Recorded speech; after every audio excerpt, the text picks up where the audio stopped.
The battle with the heads concluded, not with triumph, but with breath held beneath the weight of what might yet follow. Those 3 mothers of blasphemy fell one by one beneath blade and spell. The last, broken and bleeding, offered terms. She begged for mercy and offered knowledge of the artifacts, sacred and stolen, that had twisted her flesh into monstrosity. But her pleas were met with silence, and then with a bullet. Beneath the altar we uncovered the heart of the ruins, a glyph, arcane, volatile, and heretical. It was no mere threat.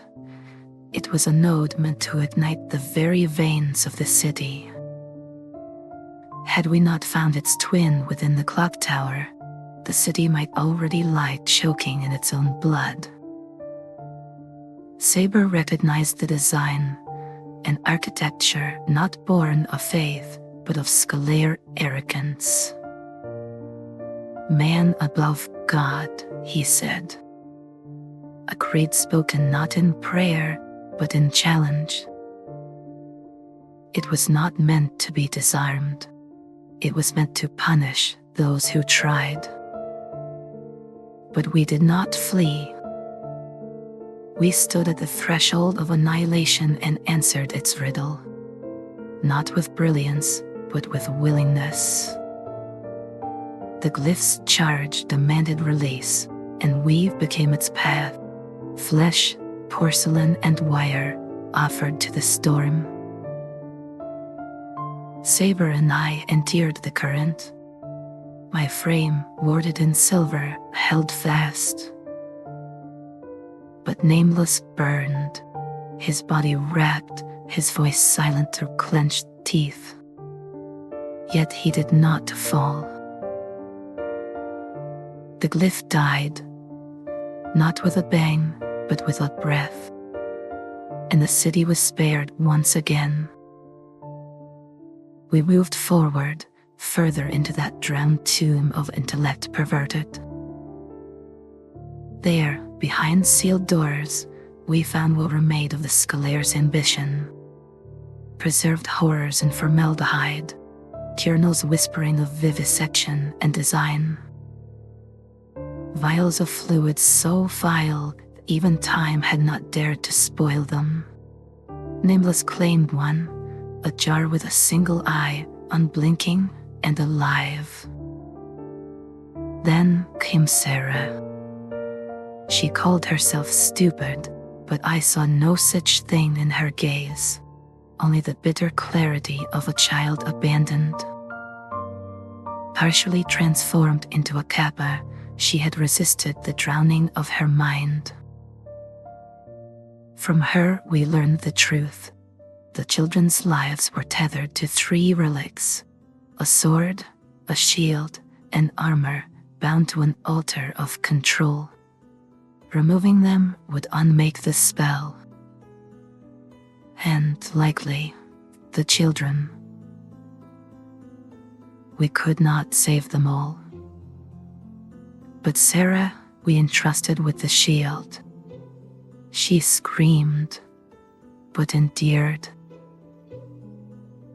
The others, still bound to the altar, faded with the severing. Sarah alone remains, carrying their memory and the weight of that choice. We brought her to the surface. Admiral Lockhart, though reluctant, agreed to take her into the church's care. I fear for her. Admiral Lockhart's gaze is quick to find monsters and slow to recognize the soul within. Still, a stone room above is better than the drowned dark below. Before she left, Sarah knelt, not in worship, but in loyalty. She said she would answer if we ever called.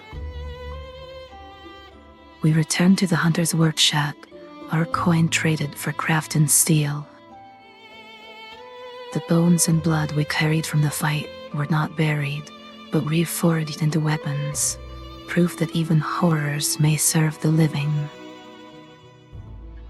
Saber turned his mind to alchemy, seeking to transmute pain into power through the echidna's liquids.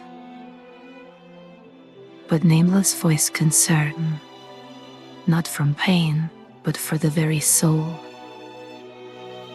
Their bond, born of resurrection, now stirs echoes in the mind, a tether with frayed edges.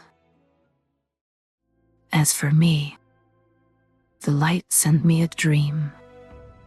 Or perhaps it was memory carried on through my familiar's eyes. Through her, I saw Evangeline, not the mask they cast in her image, but the woman herself. She lay broken, barely conscious, unable to rise. Before her stood Admiral Madden, then still clad in the banners of the shards of light, his form unmarred by the rot that stains him now. He faced a Jaeger, faceless, merciless, whose blade moved like inevitability.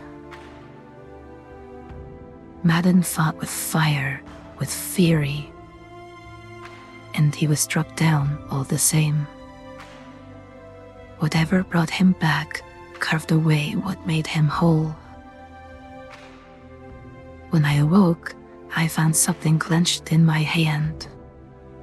A second fragment of the photograph Madden had given me.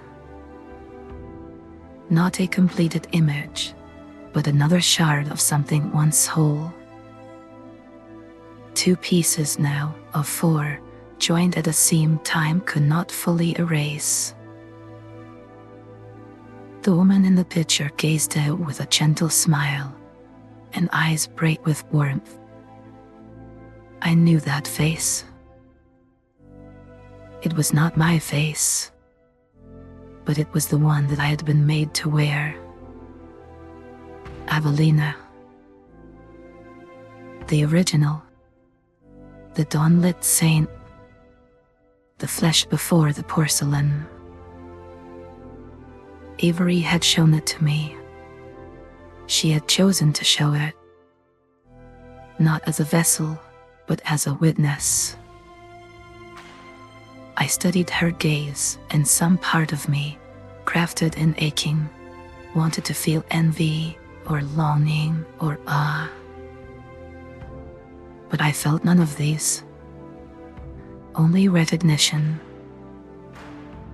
She was the seed from which I had been sculpted. The breath I was never meant to take. She remembers. Not with the distant curiosity of a spirit, but the still lingering sorrow of someone who lived it. And so I asked, "Have you watched me all this time? Watched me wear your name like borrowed silk? Watched me flinch from their prayers, stumble through their hope? Bleed in place of miracles I could never grant? Do you linger because I am hollow? Or because you too could not rest while the city still weeps?" She said nothing. She only tilted her head and looked at me with eyes that are too old for such a small thorn. Saint or shadow, memory or echo, she lingers, as do I, each bound by what remains undone. We are both unfinished, each seeking, in our own way, to mend the breach left by hope unmet. Tomorrow the city will wake and count its wounds, and somewhere beneath its banners, the woman whose name I wear will watch beside me, and I in turn will watch over her.